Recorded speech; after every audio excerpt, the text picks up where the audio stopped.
Аз съм. Притесних се и забравих. Какво? На всичкото отгоре си бил и честен.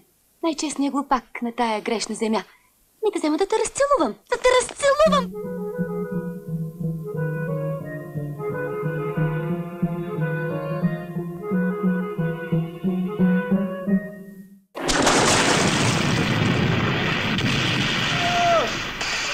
Напират.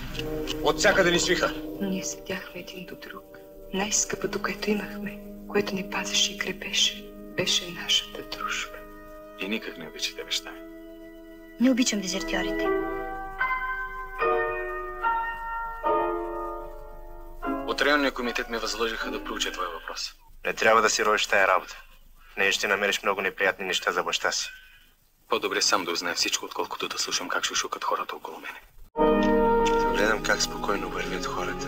Винаги си мисля колко много грижи и тревоги струва това спокойствие. Нали ние няма да станем такива? Винаги ще бъдем ясни. Открити.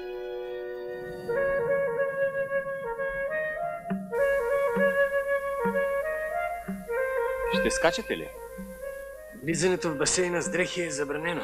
Ако скоча, няма да скоча в басейн. Толкова ли е безнадежно положението?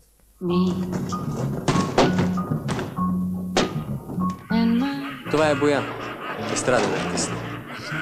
Наистина ли сте приятели? Само за да дразнем другите. Все чака да се скараме. Завиждат ми. Помисли. Бях на концерт. А къде са цветята и целувките? Да си ти.